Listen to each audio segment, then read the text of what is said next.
Hello everyone, it's Lindsay and I'm here using the July Faith Art Box from Creative Retreat Kits for a Bible journaling entry. So if you want to see a closer look at this kit, what all comes in it, I do have an unboxing over on my channel that you can check out, and I will have that linked down below. I am working in Galatians 5:22 through 23, and those are the verses, the fruits of the Spirit, kind of the central passage for this month's kit. And this is one of those passages that a lot of us know and love and have probably journaled several times. And I'm going to talk a little bit more about the passage over on the blog, so be sure to go check that out. I'm not going to address it too much in the video just because I'm doing a lot of art stuff I want to talk about, and honestly I think most of us girls are going to be journaling this passage, and so I'm sure it'll be covered by other girls on the team, on the blog, on the YouTube channel, so definitely check those out. But on screen here I am just prepping to do some stamp masking. So I use that clear T ruler to kind of figure out where the center of this space is. I'm working, like I said, Galatians 5:22 through 23, which allows me to be at the end of the book of Galatians in my Bible. And so I have this big chunk of extra room at the bottom of the page. And I actually took some inspiration from a tattoo design for the entry today. So I'm going to try to put a picture of that tattoo over on the blog so you can kind of see what the inspiration was. And I think it's just kind of fun to use different things to inspire our art.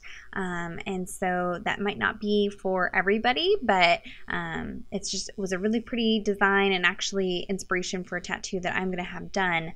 And so I kind of use that for inspiration. So check that out. And so I am using the stamp set from the kit this month, and that word "the" is actually a stamp from a prior Creative Retreat stamp set.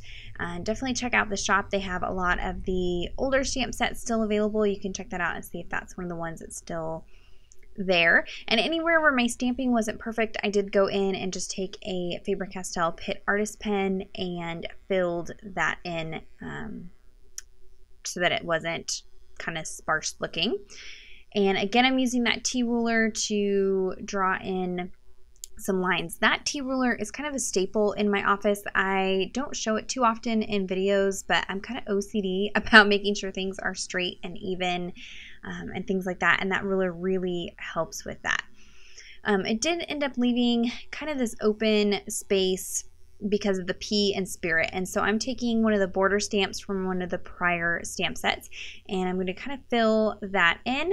I am inking it up with a big brush marker. I think this is Pink Matter Lake, and that's just going to bring in some of the pink from the kit. And so we are looking at the fruits of the Spirit. So I definitely wanted to get plenty of those fruit stamps on the page. They are so super cute. And like I said, this is one of those entries that probably a lot of us have journaled before. And so one thing I like about this devotional this month written by Erin is that she actually kind of pulls back and looks at the context of these verses and what is going on and why Paul is writing these verses, which I really appreciate. I have shared in videos in the past how important it is to look at the context of verses. You know, a series of verses like this, the fruit of the Spirit, is one of those verses that's kind of iconic. A lot of us have memorized, but you know, it's really important to understand the when, the where, the why verses like that are being written. And so she shares in her devotional, she says, "This is a passage about the universal and seemingly unending battle between the flesh and the spirit. We know this battle well. Our bones are weary from fighting it. We desire to live like God's obedient children, yet daily we find ourselves in rebellion. We know God alone can satisfy our deepest needs, but we keep running to leaky cisterns that cannot quench our thirst for Him. This side of heaven, our flesh and our spirit will continue to duke it out." So she's got some great reflection questions to kind of help you kind of look at this and kind of look at this passage maybe in a different way. So head on over to the blog and check out some more information about the verse. On screen here, I've just been stamping out these fruits.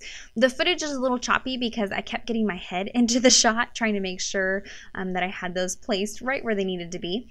And we're going to do some masking. So these little blue stickers here I actually created off screen, and what I did was I stamped these fruits out on some post-it notes, and these post-it notes actually have adhesive on the entire back side of them, and they work great for masks. If I can find them, I will link them down below for you guys. And so anything that you want to be in the foreground of your stamping, you're going to stamp first. So those fruits are going to be in the front, so I stamp those first, and then I can cover them up with those masks and then go in and stamp all the greenery and foliage.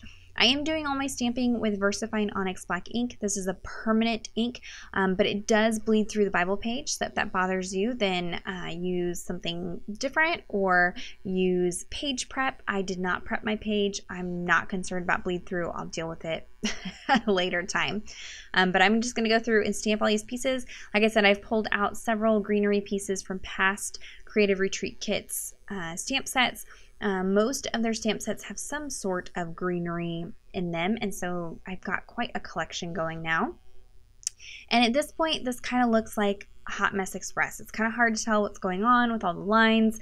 Don't worry, it all comes together in the end. So I went ahead and just moved those masks around, stamped all those out, and then to help with the contrast and help kind of break things up, I'm going in with a Faber-Castell pen. I think this is the brush tip, and I'm filling in some of that greenery, so it'll be solid black, and this is just going to help it not look so cluttered and messy, and I really want to focus on those really adorable little fruit stamps. I want those to pop out, so I can just go in and fill this in. Now, some of the scripture at the bottom of Galatians 6 does get covered up. If that bothers you, you can adjust this by moving it down further down the page or just keeping it in the margin. Just kind of move it to wherever works for you. I have several Bibles I can read from, so it's not the end of the world if some of the scripture gets covered up. This Bible is only for art journaling for me. I'm going to color in the fruit stamps with my Kuretake Gansai Tombi watercolors. I got some questions recently about these because they're one of my favorites, but I haven't used them a lot. I have not fallen out of love with them. They are beautiful. I just had them in kind of a weird place in my office, and I wasn't reaching for them. So I made a point to pull them out. And I have a big fluffy paintbrush, and I'm very loosely coloring these in. I want it to be messy. I want color outside of the lines. I want that fun contrast of the black and white with kind of the splash of watercolor in there. So that is on purpose. I do add a layer, dry it, and then add a second layer of color just to kind of deepen it up and intensify it. And for the leaves from that stamp that came from this month's kit, I am going to go ahead and paint those in using a combination of green and black just to kind of break it up from the other black greenery. And I didn't want to lose the dot detail in that stamp. This stamp set this month is super, super cute. I can't wait to use it some more. It'll be fun, you know, for summer entries and other projects, and for backgrounds and things like that. I think this is one of those stamp sets that you can really get away with using again and again, just as a background element. It's really cute.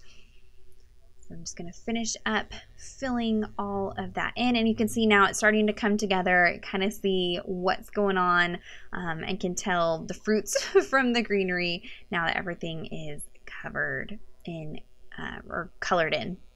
I am adding little splashes of the colors that I used just to kind of bring that color up into the page a little bit more. At this point, I wasn't quite sure what I was going to do. I knew I wanted room to journal, but I wasn't quite sure what that was going to look like yet. So I am taking the enamel stickers that came with the kit this month. So instead of getting the bow clippies, we got enamel stickers this month, which I love.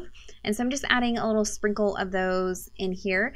I realized that I had stamped with that pink color and then it didn't have any other pink. So I brought some more pink in with those enamel stickers, and this just kind of helps bring some more color into the bottom of the page there. Now, I knew that I was going to want to come back and do some more journaling for this entry throughout the month and kind of revisit it. And so this was just kind of a pulled back basic entry, and then I can come back and do some journaling. And so to do that, I'm actually going to incorporate this large tag. So I'm inking up this tag using some Black Soot Distress Oxide ink and a mini ink blending tool. And I don't know about you guys that have had this ink. I bought one of these ink pads and it was super, super dry. And so I returned it, exchanged it, got a new one. And this ink pad was kind of dry too. So I don't know if that's just this color in particular. I need to order the re-inker and see if I can re-ink it. But so I kind of had to work at building up the color. But I love that it gives that kind of vintage chalkboard look, which corresponds with some of the graphics that were in this month's kit. So I'm just going to ink that up. I did decide to go ahead and leave the back side of the tag white. That way I can come back in. And what I'm going to do is actually define the different fruits of the Spirit on the back of this tag when I revisit this entry. So I decide to go ahead and stamp in some more of this greenery piece with some Color Box white pigment ink. Now this pigment ink in particular, when you stamp it initially, looks like a really good vibrant white pigment ink, but it actually kind of dries back and fades out a little bit, but that's okay because I'm wanting this to be just a background pattern on this tag. So I made sure to dry the tag first. Distress Oxide inks react with anything moisture, any liquid, and so this pigment ink, I didn't want it to reactivate the oxide ink and kind of further change the color of this stamping that I'm doing. So I made sure to dry that really good first, and then I can go in and stamp this over the tag. And I love that it gives that kind of chalkboard effect. It really turned out even better than I expected it to. So I'm just going to go through, and you can see as it dries, it really is not as intense white as when I initially stamped it. So now I can pull out the cardstock stickers that come with the kit, and there are stickers for each one of the fruits of the Spirit. And I did go ahead and rearrange them a little bit just so it would fit on the tag better. And the title of this video is Spirit Fruits, and that's actually a little shout out to my husband. He's got such a great sense of humor, and he always says Spirit Fruits instead of Fruits of the Spirit. And so that is kind of where that came from. So again, this is Galatians 5:22 through 23. It says, "But the fruit of the Spirit is love, joy, peace, forbearance, kindness, goodness, faithfulness, gentleness, and self-control. Against such things there is no law." And so I'm going to go in and do some further journaling. I have room on the back of this tag. I can also journal some more in the margin of this page. So I will be coming back. We'll be spending a lot of time with this series of passages this month. I went ahead and just wrote out the verse reference, and then I had these little fabric straps on my desk from a prior project, and this yellow and then this pink pom-pom trim that pulled in those colors from the kit. So this is actually going to double as my tab as well, so this will kind of stick out over the top of the page. And then to adhere it to the page, I did not want to permanently adhere it because I'm going to be coming back to it. So I'm just using a tiny attacher to attach the fabric to the tag, and then I'm going to use a fabric bow clippy from a past Creative Retreat Kits box to attach the tag. That way I can take it off and add some journaling to it. And that is pretty much it for the entry today. If you have any questions or comments, be sure to leave those down below. Check out the description box for links to all the products mentioned, and head on over to the blog post for more close-up photos. Give this video a thumbs up if you enjoyed it, and subscribe to this channel if you're not already subscribed. And until next time, thank you so much. Bye-bye.